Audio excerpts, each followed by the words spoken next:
মতার হুজুরের আগমন আমাদের পক্ষ থেকে নারায়ে তাকবীর। যে আমার প্রিয় নবীর সর্বশ্রেষ্ঠ মুআজিজা হচ্ছে মহাগ্রন্থ কোরআন, ঠিক কিনা? এটা হলো নবীজির শ্রেষ্ঠ মুআজিজা। বলে আলকিহা ইয়া মূসা ফাআলকাহা ফাইযা হিয়া হাইয়াতুন তাসআ। সাইয়েদনা মূসা লাঠি চাপতে দেরি বিশাল বড় অজগর সাপ হয়ে গেছে। দাউদ নবীকে একটা মুআজিজা দিয়েছিলেন, সেটা ছিল দাউদ নবীর যত শক্ত জিনিস থাকুক না কেন, লোহা থাকুক, যে কিছু থাকুক না কেন, তিনি যখন হাত দিতেন সঙ্গে সঙ্গে লোহাটা পানির মতো নরম হয়ে যেত। আল্লাহু আকবার। পরিষ্কার মনে রাখবেন, যে মসজিদের সভাপতি সদকর, ওই মসজিদে নামাজ হবে? ইমাম সাহেব কথা বলতে পারে না সুদের বিরুদ্ধে, বলে কেন? বলে সুদখোরের বিরুদ্ধে কথা বললে চাকরি শেষ। নাউজুবিল্লাহ। বলে পেমায়না বলতেছিলাম, আল্লাহ তাআলা মূসাকে ওহী নাযিল করলেন আর বললেন, মূসা তুমি একমাত্র আমার ইবাদত করো, আমার শরণার্থে তুমি নামাজ কায়েম করো। তারপরে আল্লাহ তাআলা সাইয়েদনা মূসাকে আরেকটা ওহী নাযিল করে বললেন, আল্লাহ তাআলা বলছেন যারা পারেন ঠোঁট মিলিয়ে পড়েন, আল্লাহ তাআলা বলছেন ইযহাব ইলা ফিরআউনা ইন্নাহু তাগা। আল্লাহ তাআলা বললেন, মূসা এবার আমি তোমাকে একটা দায়িত্ব দিচ্ছি, সেই দায়িত্ব হচ্ছে এই জামানার সবচেয়ে স্বৈরাচার শয়তান, নাম হচ্ছে ফেরাউন, যে নিজেকে খোদা দাবি করেছে। সে বলেছে আনা রব্বুকুমুল আলা, সে নাকি সবচেয়ে বড় খোদা। নাউজুবিল্লাহ। মূসা সেই কম্বক ফেরাউনের কাছে তুমি আমার দ্বীনের দাওয়াত নিয়ে, কোরআনের দাওয়াত নিয়ে, আমার দাওয়াত নিয়ে তুমি চলে যাও। এই কথা যখন আল্লাহ তাআলা বললেন, মূসা নবী ভয় পেয়ে গেলেন। ফেরাউনের মতো এত বড় শক্তিশালী ব্যক্তি, যে 9.5 লক্ষ বর্গমাইল রাজ্যের রাজা ছিল ফেরাউন। শুধু তা নয়, ফেরাউনের প্রতিদিন 80,000 ফোর্স ছিল। কয় হাজার? যারা তাকে পাহারা দিত, প্রতিদিন 80,000 ফোর্স ছিল ফেরাউন। মূসা নবী আল্লাহ তাআলাকে কি বলবেন যে আল্লাহ তুমি আমাকে এত বড় দায়িত্ব দিয়েছ ফেরাউনের মতো রাজার বিরুদ্ধে যুদ্ধ করার জন্য, আমার কাছে তো কোনো তরবারি নাই, আমার কাছে তো কোনো কিছু নাই, আমি কেমনে দাওয়াত দিব? তখন সাইয়েদনা মূসা আল্লাহ তাআলাকে কি বলছিলেন সেই কথাও কোরআনে আছে। আল্লাহু আকবার। সাইয়েদনা মূসা আল্লাহ তাআলাকে বলছিলেন, ক্বালা রাব্বি শরাহ লি সাদরি ওয়া ইয়াসসির লি আমরি ওয়াহলুল উকদাতাম মিন লিসানি ইয়াফকাহু কওলি। আল্লাহু আকবার, আল্লাহু আকবার। সাইয়েদনা মূসা আল্লাহ তাআলাকে ডেকে বলছিলেন, মালিক এত বড় দায়িত্ব তুমি আমাকে দিয়েছো, ফেরাউনের মতো এত বড় শক্তিশালী রাজার বিরুদ্ধে যুদ্ধ করার জন্য তুমি আমাকে বলেছো, আমার কাছে তো কোনো তরবারি নাই, কোনো কিছু নাই, আমি কেমনে যাব? তবে আল্লাহ তোমার কাছে আমি মূসা দোয়া করতেছি, তুমি এত বড় কাজটা আমার জন্য সহজ করে দাও এবং আমার সিনাটাকে তুমি প্রশস্ত করে দাও, আমি যেন কথাগুলি বলতে পারি, আমার কথা যেন ফেরাউন বুঝে, সেই কথাগুলি বলার তৌফিক তুমি দান করো। প্রিয়মায়েরা, আল্লাহ তাআলা সাইয়েদনা মূসার প্রতি খুশি হয়ে গেলেন। খুশি হয়ে আল্লাহ তাআলা সাইয়েদনা মূসাকে এমন পাওয়ার দিলেন, এমন পজিশন দিলেন। কোরআনে কারীম এসেছে, একদিন সাইয়েদনা মূসা রাস্তা দিয়ে হেঁটে হেঁটে যাচ্ছেন, হাতে ছিল লাঠি। কি ছিল? আল্লাহ তাআলা ডেকে বললেন, মূসা ওয়ামা তিলকা বিয়ামিনিকা ইয়া মূসা, মূসা তোমার হাতে এটা কি? তিনি বললেন, আল্লাহ এটা তো আমার লাঠি। বলে লাঠি? বলে হ্যাঁ। বলে এটা শুধু লাঠি? বলে হ্যাঁ। বলে এটা দিয়ে কি করো? বলে আল্লাহ এটা দিয়ে ছাগলকে পাতা পেরে খাওয়াই, যখন দাঁড়াতে পারি না বোট দিয়ে দাঁড়াই। বলে তাই নাকি? বলে হ্যাঁ। বলে মূসা তুমি তো জানো না এই লাঠির মধ্যে আরেকটা কেরামতি আছে। বলে কি? বলে লাঠিটা জমিনে ছাড়ো। সুবহানাল্লাহ। বলে সুবহান। বলেন ইজ্জত দেওয়ার মালিক কে? মুআজিজা দিয়েছেন একজন, তিনি কে? সাইয়েদনা মূসা লাঠিটা জমিনে ছেড়েছেন। কোরআনে এসেছে, ক্বালা আলকিহা ইয়া মূসা ফাআলকাহা ফাইযা হিয়া হাইয়াতুন তাসআ। সাইয়েদনা মূসা লাঠি চাপতে দেরি বিশাল বড় অজগর সাপ হয়ে গেছে। সুবহানাল্লাহ। বলে মূসা নবী ভাবতেছেন, হায় কি ব্যাপার, হায় হায় এতদিন কি নিয়ে হাঁটলাম, এতদিন আমি কি নিয়ে হাঁটলাম, এটা দেখি এখন এত বড় অজগর সাপ।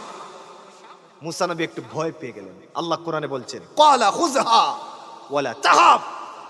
মূসা তুমি ভয় পেও না, তুমি টেনশন করো না, তুমি লাঠিটা আবার হাত দাও। সেদিন মূসা আবার লাঠি হাত দিলেন, অজগর সাপ সঙ্গে সঙ্গে লাঠি হয়ে গেল। এটা ছিল মুসা নবীর মুআজিজা। আওয়াজ করে বলেন তো, এটা কোন নবীর মুআজিজা? মুসা নবীর মুআজিজা। এবার আল্লাহ তাআলা মুসাকে এত পাওয়ার দিলেন, এত পজিশন দিলেন। দেখেন আল্লাহ তাআলা মুসার কলিজা সিনা কত বড় করেছেন। সেদিন মুসা ফেরাউনের কাছে গেলেন, দরবারে গিয়ে বললেন, এই ফেরাউন, তুই আল্লাহ তাআলাকে মান। ফেরাউন কয়, এত বড় সাহস, তুমি এসেছো আমাকে আল্লাহর দাওয়াত দেওয়ার জন্য। মুসা, তোমার কাছে কোনো প্রমাণ আছে তোমার আল্লাহ যে এক? তোমার কাছে কোনো মুআজিজা আছে বলে দেখতে চাস? বলে হ্যাঁ। মুসা নবী হাতের লাঠি দিয়েছেন ছেড়ে, সঙ্গে সঙ্গে বিশাল বড় সাপ হয়ে গেছে। সাপ দেখেই ফেরাউন এইভাবে চেয়ারে বসা ছিল, গদ্দি ছেড়ে কয়, মুসা তুমি আমারে বাঁচাও, আমারে বাঁচাও। তাফসীরে এসেছে ওই সাপ দেখে ফেরাউন এতভাবে ভয় পেয়েছিল, 445 বার শুধু পাতলা পায়খানা করছে। নাউজুবিল্লাহ বলেন না। বলেন এই মুআজিজা কার আর দিয়েছেন কাকে? মুসা। এবার বলেন, আমি যেই কথাটি বুঝাতে চাচ্ছিলাম, মুসা নবী এই পৃথিবী থেকে চলে গেছেন, সেই লাঠি দুনিয়াতে আছে না? চলে গেছে। আর একটু জোরে বলেন। প্রিয় ভাইরা, শুধু তা নয়, এই পৃথিবীতে আরেকজন নবী ছিলেন, নাম ছিল দাউদ। হাদিসে এসেছে, আলানাল্লাহুল হাদিদা বিয়াদি দাউদ। আল্লাহ তাআলা দাউদ নবীকে একটা মুআজিজা দিয়েছিলেন, সেটা ছিল দাউদ নবীর যত শক্ত জিনিস থাকুক না কেন, লোহা থাকুক, যে কিছু থাকুক না কেন, তিনি যখন হাত দিতেন সঙ্গে সঙ্গে লোহাটা পানির মতো নরম হয়ে যেত। আল্লাহু আকবার। দাউদ নবী পৃথিবী থেকে বিদায় হয়ে গিয়েছেন। ওনাকে আল্লাহ তাআলা যেই মুআজিজা দিয়েছিলেন সেই মুআজিজাও বিদায় হয়ে গিয়েছে। তারপরে আরেকজন নবী ছিলেন, নাম ছিল ঈসা রূহুল্লাহ। তিনাকে আল্লাহ তাআলা এমন মুআজিজা দিয়েছিলেন, ঈসা নবী যদি কোনো কবরের পাশে যাইয়া, মৃত কবরে গিয়ে যদি বলতেন কুম বিইজনিল্লাহ, সঙ্গে সঙ্গে মৃত ব্যক্তি দাঁড়িয়ে যেত। ঈসা নবী এমন একজন নবী ছিলেন, তিনি যদি একটা পাখি দেখতেন, মৃত পাখি, ওই পাখিকে যদি আল্লাহ তাআলার নাম নিয়ে ফু দিতেন, সঙ্গে সঙ্গে পাখি জিন্দা হয়ে যেত। তিনি ছিলেন সাইয়্যিদুনা ঈসা। ওই ঈসা নবী দুনিয়া থেকে বিদায় হয়ে গিয়েছেন, ওনার সেই মুআজিজাও দুনিয়া থেকে বিদায় হয়ে গিয়েছে। এইভাবে যদি আমি বলা শুরু করি, অনেক নবীর মুআজিজাগুলি আপনাদের সামনে তুলে ধরতে পারবো, যেহেতু সময় কম। সেদিকে না গিয়ে আমি যেই মূল কথাটি বোঝাতে চাচ্ছি ওই কথায় আসি। আল্লাহ তাআলা মুসা নবীকে মুআজিজা দিয়েছিলেন, মুসা নবী বিদায় হয়ে গিয়েছেন, মুআজিজা বিদায় হয়ে গিয়েছে। ঈসা নবীকে আল্লাহ তাআলা মুআজিজা দিয়েছিলেন, ঈসা নবী বিদায় হয়ে গিয়েছেন, মুআজিজা বিদায় হয়ে গিয়েছে। দাউদ নবীকে আল্লাহ মুআজিজা দিয়েছিলেন, দাউদ নবী বিদায় হয়ে গিয়েছেন, দাউদ নবীর মুআজিজাও বিদায় হয়ে গিয়েছে। প্রিয় ভাইরা, আমার রাসূল এমন একজন নবী যিনি আজ থেকে ১৫০০ বছর পূর্বে মক্কা আল মুকাররমায় দ্বীনের দাওয়াত দিয়ে মদিনাল মুনাওয়ারায় ঘুমিয়েছেন। নবীকে আল্লাহ তাআলা শ্রেষ্ঠ মুআজিজা দিয়েছিলেন কোরআনে কারীম। সেই কোরআনে কারীম তখনও ছিল, এখনো আছে। ডান হাত তুলে বলেন, সেই কোরআনে কারীম কিয়ামত পর্যন্ত থাকবে। ঠিক কি না? কোরআনকে কেউ মুছতে পারবে? বলেন, কোরআন আছে, কোরআন ছিল, কোরআন থাকবে। বলেন, কোরআন ছিল, কোরআন আছে, কোরআন থাকবে।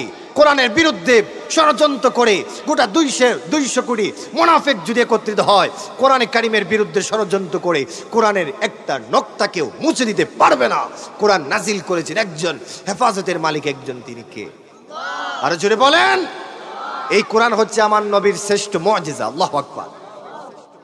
এটা ছিল, আছে, থাকবে।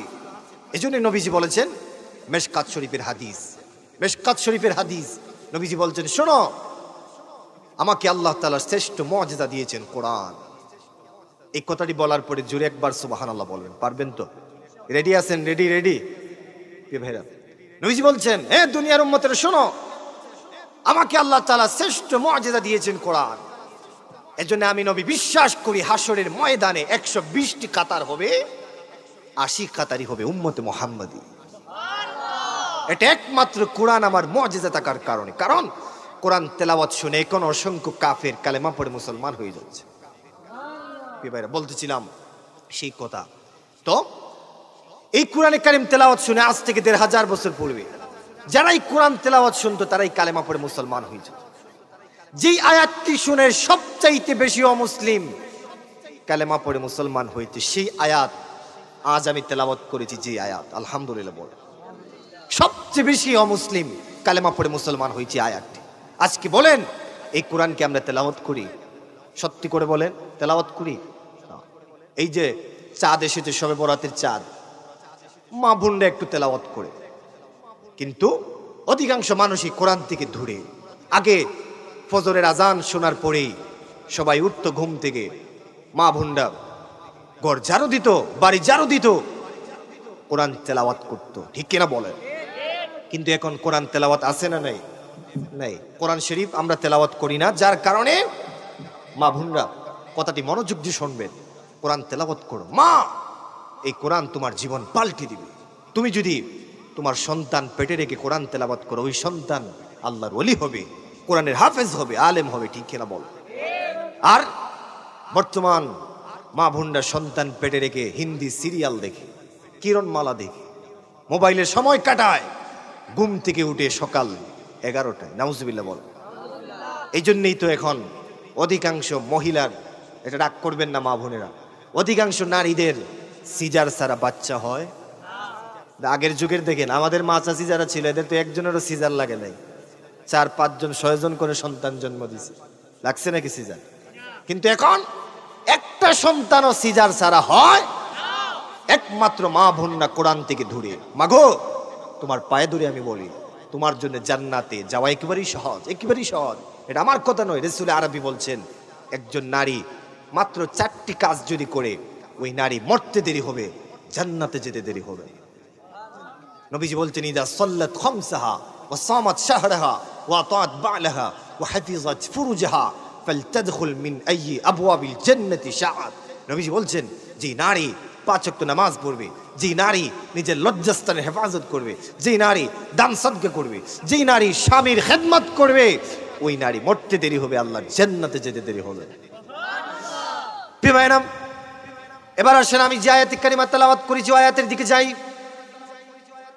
এই আয়াতে আরশের মালিক আল্লাহ তাআলা আমাদেরকে 3টি কাজের আদেশ দিয়েছেন, 3টি কাজের নিষেধ দিয়েছেন।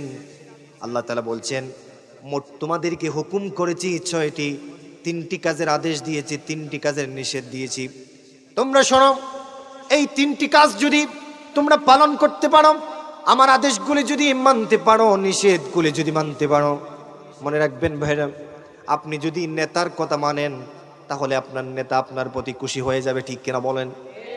আপনি সন্তান যদি মা বাবার কথা মানেন, আপনার মা বাবা আপনার প্রতি খুশি হয়ে যাবে। আপনি ছাত্র যদি উস্তাদের কথা মানেন, উস্তাদ আপনার প্রতি খুশি হয়ে যাবে। ঠিক তেমনি ভাবে আরশের মালিক আল্লাহ বলেছেন, যে ব্যক্তি আমার কথা মানবে, আমি মহান আল্লাহ তার প্রতি খুশি হয়ে যাব। প্রিয় ভাইরা, এই আয়াতে আল্লাহ তাআলা আমাদেরকে যে হুকুম করেছেন, তার মধ্যে প্রথম হুকুম হচ্ছে, আল্লাহ তাআলা বলছেন, ইন্নাল্লাহা ইয়া'মুরু বিল আদল। আল্লাহ তাআলা বলছেন, আমি তোমাদেরকে আদেশ করছি ন্যায় বিচারের, ন্যায় পরায়ণতা করো, ন্যায় বিচার করো, জাস্টিস। আলহামদুলিল্লাহ পড়ে আলহামদুলিল্লাহ। আপনারা বলেন, আমাদের সমাজের ন্যায় বিচার কি আছে? একটু আওয়াজ করে বলেন, আছে আছে আছে? নাই। বর্তমানে সবচেয়ে বেশি ন্যায় বিচার হচ্ছে না, যার কারণে সমাজে অশান্তি আছে না নাই? বিচার যখন করে, তখন গরিবের বিরুদ্ধে রায় যায়, ধনীর পক্ষে রায় যায়। কেন যায়? ওই যে 4 কারণে। কিসের কারণে? কথা বলে না, কিসের কারণে? শুধু 4 কারণে নয়, এমনও বিচারে আছে 500 টাকা 1000 টাকা ছাড়া বিচারে যায় না। আর বিচারে গিয়ে শুধু বেইনসাফি করে, ন্যায় বিচার করে না, জাস্টিস করে না, ওই বিচারী যত বড়ই বিচারী হোক, তার জন্য জাহান্নাম নির্ধারণ করে রেখেছেন কে? আল্লাহর হুকুম হচ্ছে, আল্লাহর হুকুম হচ্ছে। পিবার আমার হুকুম নয়, এদেশের প্রধানমন্ত্রীর হুকুম নয়, তিনি আহকামুল হাকিমিন, আরশের মালিক, তিনি ফাতিরুস সামাওয়াতি ওয়াল আরদ। সে আল্লাহর হুকুম হচ্ছে, তোমরা ইনসাফ করো, আদল প্রতিষ্ঠা করো, ন্যায় বিচার প্রতিষ্ঠা করো। যে সমাজে ন্যায় বিচার প্রতিষ্ঠা হবে, যে রাষ্ট্রে ন্যায় বিচার প্রতিষ্ঠা হবে, ওই সমাজে রহমত নাজিল করবেন একজন, তিনি কে? ভাইরা, সবচেয়ে বেশি ন্যায় বিচার হয় না আমাদের সমাজে, এবং অধিকাংশ বিচারীরা হচ্ছে ঘুষখোর। নাউজুবিল্লাহ বল। অধিকাংশ বিচারীরা হলো সুদখোর, ঠিক কিনা? এমনকি বাংলাদেশের অধিকাংশ মসজিদের সভাপতি সুদখোর। কি কর? পরিষ্কার মনে রাখবেন, যে মসজিদের সভাপতি সুদখোর, ওই মসজিদে নামাজ হবে? ইমাম সাহেব কথা বলতে পারে না সুদের বিরুদ্ধে, বলে কেন? বলে সুদখোরের বিরুদ্ধে কথা বললে চাকরি শেষ। নাউজুবিল্লাহ বল। ঘুষখোরের বিরুদ্ধে কথা বলতে পারে না, এইরকম কিছু ইমাম আছে না নেই? এই জন্য ইমাম সাহেব যারা আছেন, আলেম ওলামা আছেন, চাকরির পরোয়া না করে মনে রাখবেন, ওমাই ইয়াতাওয়াক্কাল আলাল্লাহি ফাহুয়া হাসবু, আমার জন্য আমার আল্লাহ যথেষ্ট। চাকরি তাকক, চলে যাক, আমরা সেই দিকে খেয়াল রাখবো না। আমরা একজনকে খুশি করতে চাবো, তিনি কে? আরো জোরে বলেন, তিনি কে? নারে তাকবীর, নারে রিসালাত। কি হবে বেঁচে থেকে অযথা বিদ্যা শিখে যদি না গড়তে পারো সুদ মুক্ত সমাজ থাকে, ঠিক কি না? বলেন, কি হবে বেঁচে থেকে অযথা বিদ্যা শিখে যদি না গড়তে পারো সুদ মুক্ত সমাজ থাকে? কি হবে আলেম হয়ে ইমাম সেজে সমাজেতে যদি না হক কথা উচ্চ স্বরে না বলিতে, ঠিক কি না? কি হবে আলেম হয়ে ইমাম সেজে সমাজেতে যদি না হক কথা উচ্চ স্বরে না বলিতে? চাকরি বয় করো যদি ছেড়ে দাও ইমামতি, ঠিক কি না?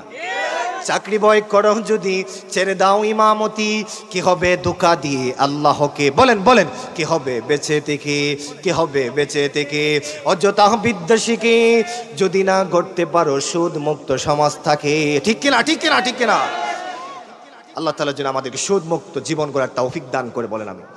প্রিয় ভাইরাম, এবার আমি তাফসীরের দিকে যাই।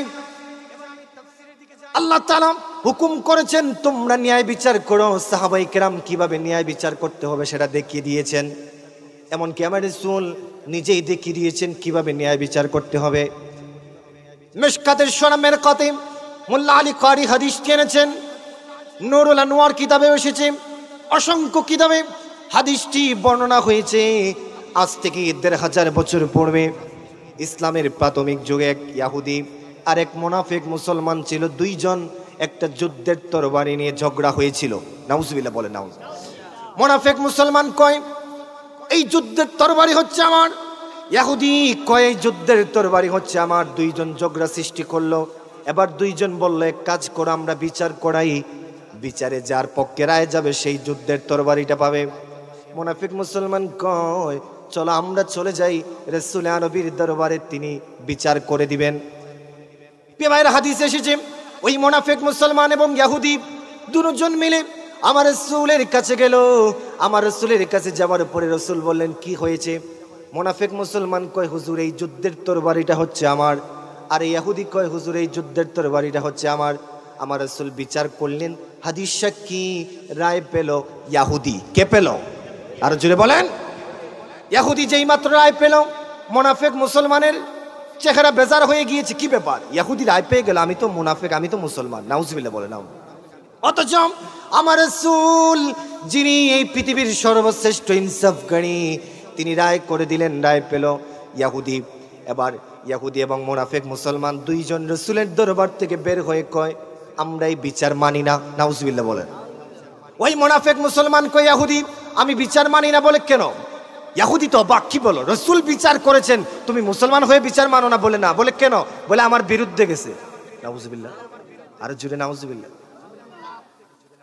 ইহুদি অবাক হয়ে গেছে, কি বলো, তোমার নবী যার উপর তুমি ঈমান এনে মুসলমান হয়েছো, কালেমা পড়েছো, সেই নবী বিচার করেছেন, আর তুমি বলো বিচার মানো না? কয় না।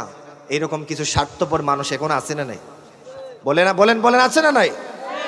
প্রিয় ভাইরা, না না, আপনার সন্তান যদি অন্যায় করে, আপনি যদি বিচার করেন, আপনার সন্তানের বিরুদ্ধেও আপনাকে রায় দিতে হবে। মুনাফিক মুসলমানের ধারণা হযরত ওমর হচ্ছেন গরম মানুষ, মুনাফিককে দেখেই, ইহুদিকে দেখেই তিনি ইহুদিকে জবাই করে দিবেন। এটা ছিল মুনাফিক মুসলমানের ধারণা। নাউজুবিল্লাহ, বলে নাউজুবিল্লাহ। হযরত ওমর, তিনি সেই ওমর ছিলেন, কিতাবে এসেছে ৩১ লক্ষ বর্গমাইল রাজ্যের শাসক ছিলেন হযরত ওমর। সুবহানাল্লাহ পড়েন। আমি কথাগুলি বলার পরে আপনারা জোরে জোরে সুবহানাল্লাহ। রেডি আছেন? Ready ready? আমি বলার পরে পারবেন তো? হযরত ওমর তিনি এমন একজন ব্যক্তি ছিলেন, ৩১ লক্ষ বর্গমাইল রাজ্যের শাসক ছিলেন হযরত ওমর। শুধু তা নয়, হযরত ওমর এমন একজন ব্যক্তি ছিলেন, তারিখুল খোলাফাতে স্পষ্ট জালালউদ্দিন সুয়ুতি রাহমাতুল্লাহ আলাইহি লিখেছেন, হযরত ওমর এমন একজন ব্যক্তি ছিলেন, রাসূল আরবি জান্নাতে গেলেন মেরাজের রাত্রে ভ্রমণ করার জন্য, গিয়ে দেখেন জান্নাতের বিশাল বড় এক কামরায় লেখা এই রুমের মালিক হচ্ছে হযরত ওমর। হযরত ওমর সেই ব্যক্তি ছিলেন যার কথা সমর্থন করতে যাইয়া আরশের মালিক আল্লাহ ২৪টা আয়াত কোরআনে নাজিল করেছে। আল্লাহু আকবার। পেমায়রাম, মুনাফিক মুসলমান এবার ইহুদিকে নিয়ে চলে গেল। যাওয়ার পরে হযরত ওমর ইহুদিকে দেখেই চোখ রাঙাচ্ছেন, আর বলতেছেন কি ব্যাপার? মুনাফিক মুসলমান কয়, ওমর তোমার কাছে এসেছি একটা বিচার দেওয়ার জন্য। বলে কি বিচার? বলে এই যুদ্ধের তরবারি নিয়ে তার আর আমার মধ্যে ঝগড়া হয়েছে, তুমি একটু বিচার করো। হযরত ওমর ইয়াহুদিকে দেখেই চোখ রাঙ্গাচ্ছেন। ইয়াহুদি কয়, ওমর তুমি আমার দিকে চোখ রাঙ্গাচ্ছ, তার আগে তোমাকে একটা ঘটনা খুলে বলি। বলে কি? বলে বিচার কিন্তু একবার হয়ে গেছে। আল্লাহু আকবার। বলে বিচার কিন্তু একবার হয়ে গেছে। ওমর বলেন কে বিচার করেছে? ইয়াহুদি ডেকে বলে, ওমর বিচার যিনি করেছেন তিনি হচ্ছেন তোমার নবী, আমার নবী রাহমাতুল লিল আলামিন বিচার করেছেন। বলে তাই নাকি? বলে হ্যাঁ। বলে রায় কে পেয়েছে? বলে আমি রায় পেয়েছি। এই জন্যই মুনাফিক মুসলমান সে মানতেছে না, আপনার কাছে এসেছে দ্বিতীয়বার বিচার করানোর জন্যে। হযরত ওমর এই কথা শুনে রাগ বাড়ছে না কমছে? আগে চেয়েছিলেন ইহুদির দিকে চোখ রাঙ্গাইয়া, এখন হযরত ওমর চাচ্ছেন ওই মুনাফিক মুসলমানের দিকে চোখ রাঙ্গাইয়া। রাসূল আরবীর বিচার যে মানতে পারে না, ওমরের কাছে আসে বিচার চাওয়ার জন্য। হযরত ওমরের রাগান্বিত হয়ে হাদিসে এসেছে, হযরত ওমর বললেন, আনতুমা মাকানাকুমা, তোমরা দুজন দাঁড়াও, আমি ঘর থেকে আসি। আল্লাহু আকবার। আল্লাহ। ওইদিকে মুনাফিক তো খুশি, মুনাফিক ভাবতেছে আজকে ইহুদির কাজ শেষ। ইহুদির কি? সাইয়েদনা ওমর ফারুক রাদিয়াল্লাহু তাআলা গড়ে গেলেন, লম্বা তরবারি আনলেন, ইনি ওই ইহুদির গর্দানের মধ্যে আঘাত করলেন আর বললেন, আল্লাহর হাবিবের বিচার যে মানতে পারে না, দ্বিতীয়বার বিচার চাওয়ার জন্য ওমরের কাছে আসে, ওমরের কাছে দ্বিতীয়বার বিচার চাইতে আসে, ওমরের আদালতে তার দুনিয়াতে থাকার কোনো সুযোগ নাই। এই বলে ওই ইহুদির গর্দান দুই টুকরা করে ফেললেন। আল্লাহু আকবার। আল্লাহ। ইহুদি অবাক হয়ে গেল, হায় হায় কি ব্যাপার, এত সুন্দর ইনসাফ ইসলামের ভিতরে। ইহুদি অবাক হয়ে হযরত ওমরকে ডেকে বলল, ওমর এত সুন্দর ইনসাফ বুঝি আপনাদের ইসলামের মধ্যে, আর দেরি করেন না, আমাকে পড়ে দেন কালেমা লা ইলাহা ইল্লাল্লাহু মুহাম্মাদুর রাসূলুল্লাহ। সবাই আওয়াজ করে বলেন সাল্লাল্লাহু।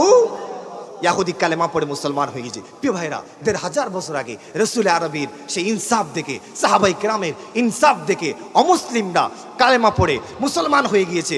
অত্যন্ত দুঃখজনক হলেও সত্য, আজকে আমার বাংলাদেশে বিশেষ করে গ্রাম অঞ্চলে ইনসাফ বলতে কিছু নাই, ন্যায় বিচার বলতে কিছু নাই। আমাদের বেইনসাফি দেখে ইহুদি খ্রিস্টানরা হাসে, ঠিক কিনা বলে?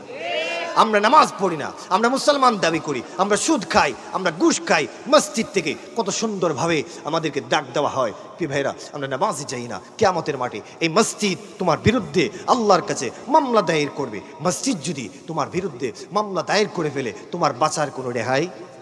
বাঁচার কোনো রেহাই? ডাইন হাত তুলে বলেন, বাঁচার কোনো রেহাই? বলেন নামাজ পড়ার দরকার আছে না নাই? নামাজ পড়ার জন্য হুকুম করেছেন একজন, তিনি কে?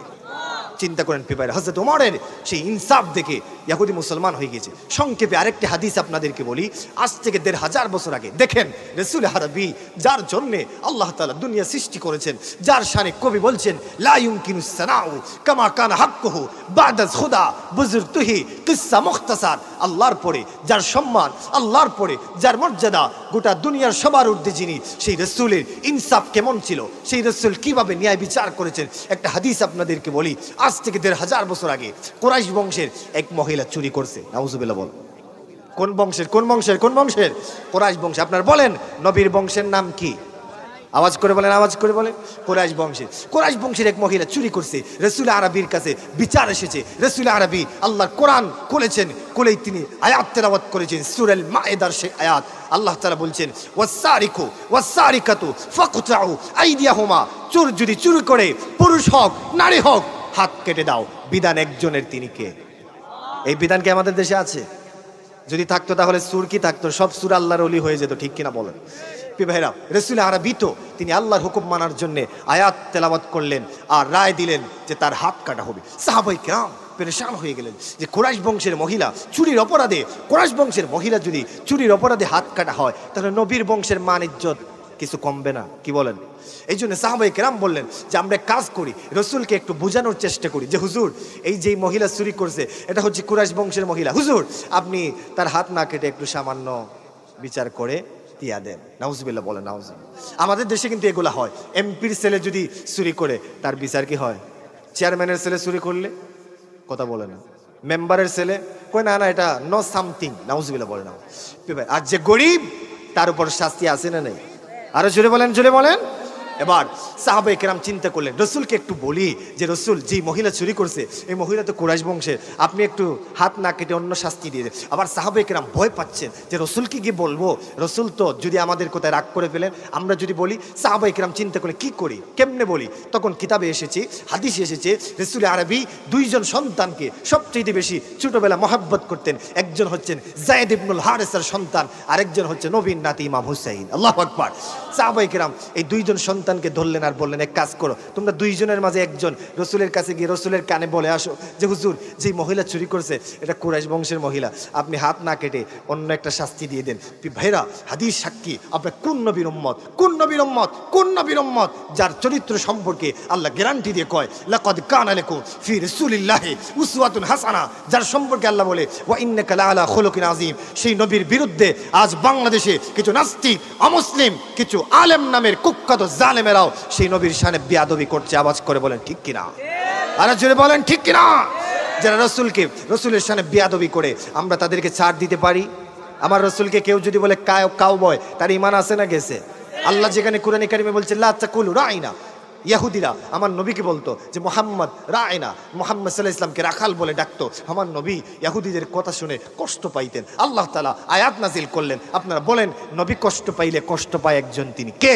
আল্লাহ তাআলা আয়াত নাজিল করলেন আর বললেন ইয়া আইয়ুহাল্লাযিনা আমানু লা তাকুলু রাইনা ওয়া কুলু ইনজুরুনা ওয়াসমাউ। এই ইমানদাররা, আমার নবীকে তোমরা ডাক দিও না। আমার নবী তো সেই নবী বা খুদাদের দিওয়ানা বাসো বা মোহাম্মদ হুশিয়ার। আমার নবী তো সেই নবী, সেই নবীর শানে যদি কেউ বেয়াদবি করে, কেউ যদি আমার বাবাকে নিয়ে গালি দেয়, আমি সহ্য করতে পারবো না, তবু ধৈর্য ধরবো। কেউ যদি আমার মাকে নিয়ে গালি দেয়, আমি সহ্য করতে পারবো না, তবু ধৈর্য ধরবো। কেউ যদি আমার উস্তাদকে নিয়ে গালি দেয়, আমি সহ্য করতে পারবো না, ধৈর্য ধরবো। কেউ যদি আমার নেতাকে নিয়ে গালি দেয়, আমি সহ্য করতে পারবো না, ধৈর্য ধরবো। খোদার কসম, খোদার কসম, খোদার কসম, রাসূল আরবির শান, রাসূল আরবির মর্যাদার চুল পরিমাণ শান কিনে যদি কেউ কটূক্তি করে, সে আন্তর্জাতিক মুফাসসির কোরআন হোক, যত বড় লিডার হোক, আমার মতো হাজারো তারেক আহমদ ফারুকী রাসূলের জন্য জীবন দিতে প্রস্তুত আছে। দেন হাত তুলে বলেন ঠিক কিনা?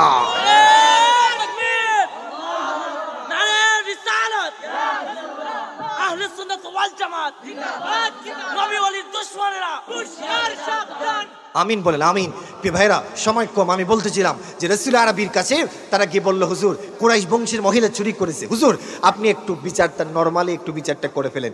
যেই মাত্র এই কথা বলেছে, হাদিস সাক্ষী, রাসূল আরবি মিম্বরে বসা ছিলেন, দাঁড়িয়ে গেছে। আল্লাহু আকবার বলেন, আল্লাহু আকবার। রাসূলের চেহারা মোবারক রক্তে লাল হয়ে গিয়েছে আর বলতেছে, রে সাহাবীরা, তোমরা বুঝি আমাকে এই তদবির করার জন্য তোমরা পাঠিয়েছো? কারা পাঠিয়েছো? আমি রাসূল কিন্তু সব জানি, সব দেখেছি। শোনো, আজকে কুরাইশ বংশের মহিলা চুরি করেছে। আল্লাহু আকবার বলেন। নবীজি কি জবাব দিয়েছিলেন? মোকাম টিলাবাসী, এই একটু কথা যদি আপনার নলেজে নেন, আজকের মাহফিল কবুল হয়ে যায়, আজকের মাহফিল সার্থক। এই নবীজি কি জবাব দিয়েছিলেন, আমি এখন যে কথাটি বলবো, এই কথাটি যদি আপনার মাথায় ঢুকাতে পারেন, আর ওয়াজ লাগবে না, এই ওয়াজই আপনার জন্য হেদায়েতের যথেষ্ট।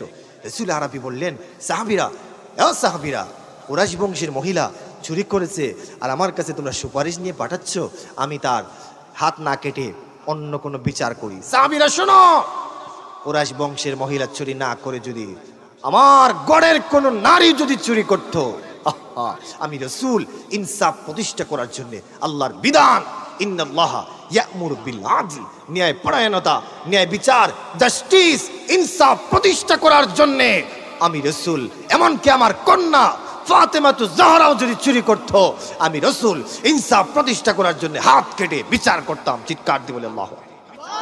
আরো জোরে বলে আল্লাহু আকবার। বলেন সেই নবীর মহব্বত দরকার আছে না নেই? এই জন্য আল্লাহ তাআলা আমাদেরকে হুকুম করেছেন যে তোমরা ন্যায় পরায়ণতা করো। ইন্নাল্লাহা ইয়া'মুরু বিল আদল, আল্লাহ হুকুম করেছেন, এক নাম্বার তোমরা ইনসাফ করো, দুই নাম্বার ওয়াল ইহসান, মানুষের সাথে সুন্দর আচরণ করো। ভাই, তোমাকে যদি কেউ গালি দেয়, তুমি গালি না দিয়ে তাকে সালাম দাও, সুবহানাল্লাহ। কেউ যদি তোমাকে আঘাত করে, ক্ষমা করো।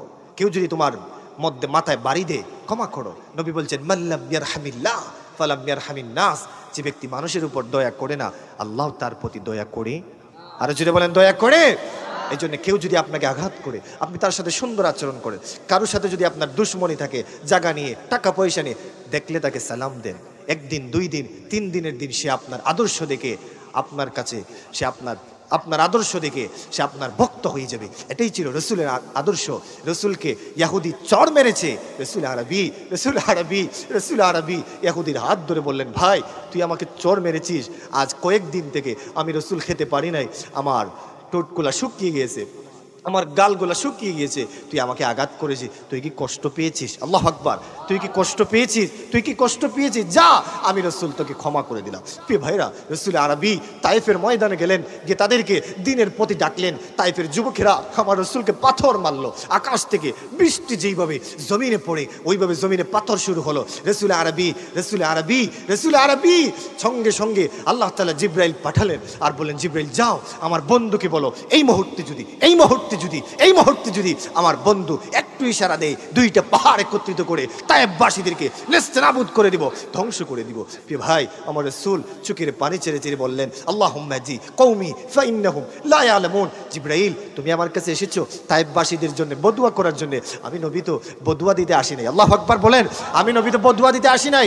আমি নবী তো এসেছি ইনসাফ প্রতিষ্ঠা করার জন্য। আল্লাহু আকবার, আমি নবী তো এসেছি রাহমাতুল লিল আলামিন হয়ে, আমি নবী তো রাহমাতুল লিল আলামিন। তায়েফবাসীকে বিনা শর্তে আমি মাফ করে দিলাম। প্রিয় ভাইরা, আমার রসুল গিয়েছেন উহুদ যুদ্ধে যাওয়ার পরে রসুলের দান্দার শহীদ করা হয়েছে, রসুল ক্ষমা করেছেন, খন্দকে গিয়েছেন, তাইফে গিয়েছেন, এইভাবে রসুল আঘাত সহ্য করেছেন, তারপরও মানুষের সাথে সুন্দর আচরণ করেছেন। আমি আপনি সেই নবীর উম্মত হয়ে আমরা মানুষের সাথে যদি সুন্দর আচরণ না করি, কিয়ামতের মাঠে নবীর সামনে জবাব দিতে হবে। আল্লাহর হুকুম হচ্ছে তোমরা সুন্দর আচরণ করো। 3 নাম্বার হচ্ছে ওয়া ইতা ইজিল কুরবা, তোমাদের নিকট আত্মীয় যারা আছে তাদের খোঁজ খবর নাও। আল্লাহু আকবার। আপনি হাজী সাহেব হজ করতে যান, আপনার বংশের লোক মেয়ে বিয়া দিতে পারে না, এরকম প্রমাণ আমার কাছে আছে। আমাদের এলাকাতে সে চাইলে এরকম একটা নয় 70টা মেয়েকে বিয়ে দিতে পারতো, অনেক টাকার মালিক। সে গরু জবে করে মানুষদেরকে দাওয়াত দেয়, কিন্তু তার গোষ্ঠীর মেয়ে বিয়ে দিতে পারতেছে না, মানুষের দুয়ারে দুয়ারে হাত পাততেছে। নাউজুবিল্লাহ বলেন, হাজী সাহেবের হজ কি কবুল হবে? আমার দেশে এমন হাজী আছে, গড়ের পাশের লোক খাইতে পায় না, সে রমজানে প্রতি বছর হজ করতে যায়, উমরা করতে যায়। এটা হচ্ছে হাজী নাম লাগানোর জন্য। আচ্ছা বলেন, এ কি হাজী না পাজি?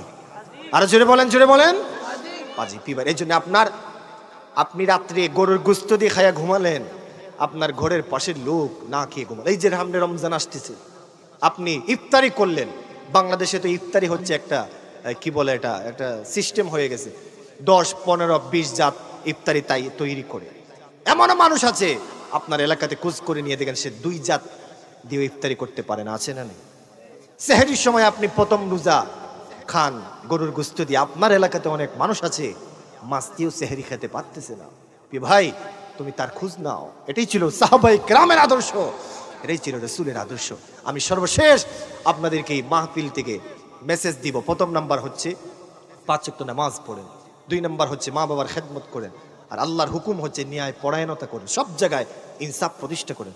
যেমন ফর এক্সাম্পল, আপনি খানিতে বসেছেন খাওয়ার জন্য, 5 জন লোক বসছে একসাথে, এখন 5 টুকরা মাছ আসছে, এখন সর্বপ্রথম বাটিটা আপনার কাছে আসছে, এখানে ইনসাফ হচ্ছে সবচেয়ে ছোট যে টুকরা, ওই টুকরা আপনি নেবেন, ঠিক কিনা বলেন?